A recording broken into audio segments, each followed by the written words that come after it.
Doctor Fariha, خواتین میں پیشاب کا بار بار آنا اور جل کے آنا، یہ کیا ہے اور یہ کیوں ہوتا ہے؟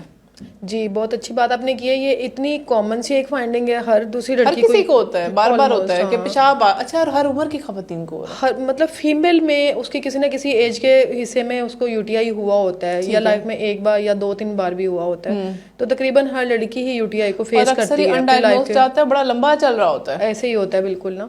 تو مطلب کمپلیکیٹڈ یا انکمپلیکیٹڈ یہ تو بعد میں آئے گی بات، مطلب ہر لڑکی نے یہ چیز فیس کی ہوئی ہوتی ہے. تو یہ علامتیں تو آپ نے آلریڈی بول دی ہیں کہ یہ UTI ہے. UTI کیا ہے؟ پیشاب کی نالیوں کا انفیکشن، یورینری ٹریکٹ انفیکشن عام زبان میں. تو ابھی ہم کیونکہ فیمیل کے بارے میں بات کریں، میل کے بارے میں نہیں، کیونکہ وہ اس میں علیحدہ پھر ٹاپک بن جاتا ہے. فیمیل کا یہ ہے کہ علامتیں مزید بھی ہو سکتی ہیں یورینری ٹریک انفیکشن کی، کہ کرونک ان کو یہی مسئلہ چل رہا ہوگا کہ پیشاب بہت جلن سڑن کے ساتھ آ رہا ہے، کلر چینج ہو گیا ہوا ہے، بار بار آ رہا ہے، رک کے آ رہا ہے، قطرہ قطرہ ہو کے آ رہا ہے، ڈربنگ شروع ہو جاتی ہے نا اس میں. وہ ایسے ہوتا ہے کہ اگر روٹین میں بھی بلیڈر فل ہونے سے پہلے ڈربنگ سٹارٹ ہوگی، یعنی کہ قطرہ قطرہ نکلنا شروع ہو گیا. ٹھیک ہے. ایک ارج انکانٹیننس ہوتی ہے کہ واش روم تک پہنچے نہیں آپ مطلب یورین نکل گیا ہے. تو یہ چیز بہت زیادہ ہو جاتی ہے. پھر اس کے علاوہ یہی کہ ہولڈ ہی نہیں ہوتا ہے بلیڈر میں، بار بار سمٹم یہ آ رہے ہوتے ہیں. کوانٹٹی زیادہ پولی یوریا ہوتا ہے، ارج انکانٹیننس بار بار، فریکوینسی آف مکچوریشن اس میں زیادہ ہوتی ہے، یعنی کہ حاجت بار بار محسوس ہوتی ہے. جو حاجت کے بعد یورین کی مقدار زیادہ ہے یا نہیں ہے یہ نہیں ضروری ہے، وہ کاز پہ ڈیپینڈ کرتی ہے. بار بار حاجت اور قطرہ قطرہ نکلنا، جلن سڑن، یہ ساری انفیکشن کی علامتیں ہیں، انفیکشن کی نشانی ہے. اور یہ ایک ایسا انفیکشن میں جس میں ضروری نہیں کہ آپ کو بخار ہو، ورنہ ایک جنرل کنسیپٹ ہوتا ہے کہ باڈی کے کسی بھی حصے میں انفیکشن تب مانا جاتا ہے جب ساتھ بخار بھی ہو. لیکن یہ UTI ایک ایسی چیز ہے اس میں ضروری فیچر ایلیمنٹ وہ جو ہے نا، وہ بخار ضروری نہیں ہے. ٹھیک ہے نا. اگر آپ کو بخار نہیں ہے تو پھر بھی آپ کو UTI اس کا مطلب چل رہا ہے. اچھا، پیشاب میں جلن آ جانا یا انفیکشن ہو جانا، اس کی وجوہات کیا کیا ہیں؟ اس کی وہی کہ یہ UTI کی جو وجوہات ہیں نا، ٹاپ آف لسٹ کے ان ہائیجینک کنڈیشن ہے کہ آپ کی ہائیجین ہی چینج ہو گئی ہے، یا آپ کی انوائرمنٹ، یہ ملٹی فیکٹوریل ہے، انوائرمنٹ آپ کی آل ٹوگیدر چینج ہوئی ہے. دیکھیں اگر کبھی بھی ہم کسی ٹرپ پہ چلے جائیں یا کہیں آؤٹنگ پہ جائیں نا، تو فوراً اس طرح کی علامتیں آنے شروع ہو جاتی ہیں. پھر کوئی پرولونگ چینج آف پوسچر جو ہے، پرولونگ سٹنگ یا اسٹینڈنگ پوزیشن ہے نا، لمبی دیر بیٹھے رہنے سے. ہاں جی بالکل. اس میں نا یہ کسی بھی ایک پوزیشن پہ آپ بیٹھے رہے ہیں نا، تو کیا اس میں فزیولوجی یہ ہوتی ہے کہ ڈیمپنیس زیادہ ہو جاتی ہے اس ایریا میں، ہیومیڈیٹی، نمی زیادہ ہو کے نا، تو جو ارد گرد کے جراثیم کے انفیکشن بننے آتے ہیں نا، وہ ملٹیپلائی ہو کے ایسے عجیب سا انفیکشن کر دیں گے. ٹھیک ہے. اور کوئی بھی ایسی آپ کی خوراک میں تبدیلی آ گئی ہے کہ آپ نے انوائرمنٹ چینج کیا، آپ کی بالکل ہی کھانے پینے کی روٹین تبدیل ہوگی. ہاسٹل لائف، ہاسٹل کی لڑکیوں کو سب سے زیادہ ہو رہا ہوتا ہے. اور پھر وہاں پہ گندگی ارد گرد سب سے زیادہ ہوتی ہے.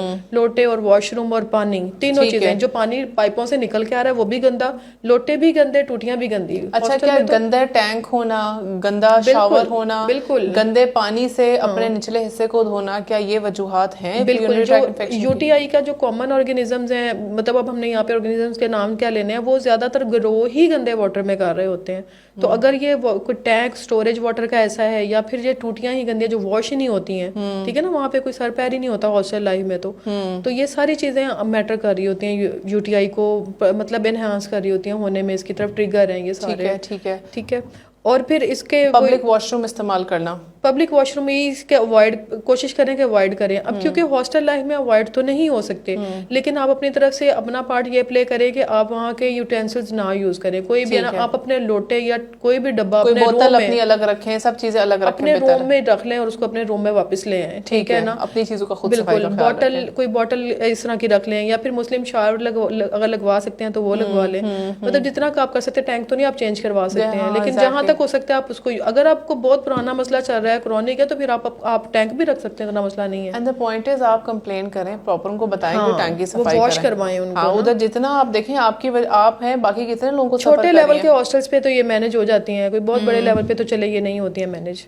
اچھا، کیا گندگی کی وجہ، جس طرح آپ نے بتایا کہ کیا کپڑے گندے پہننا یا انڈر گارمنٹس گندے پہننا، ان کو روزانہ کی بیس پہ نہ صاف رکھنا؟ فیمیل میں تو یہ نا کہ منتھلی بیسس پہ جو سائیکل آ رہا ہے نا، سب سے بڑی تو وہی ہے کہ اگر اس دوران میں ایک تو ویسے ہی وہ ایریا ٹینڈر ہوا ہوتا ہے اس ٹائم، مطلب اس کی ہیومیڈیٹی آلریڈی زیادہ ہوئی ہوتی ہے، تو اس میں اوپر سے اگر آپ گندے کپڑے یا اس طرح کی چیزیں یوز کر رہی ہیں، اسپیشلی جو پیڈ کی ہے نا، تو وہ پہلے بھی ہم نے ذکر کیا تھا کہ سینیٹری پیڈ یوز کریں.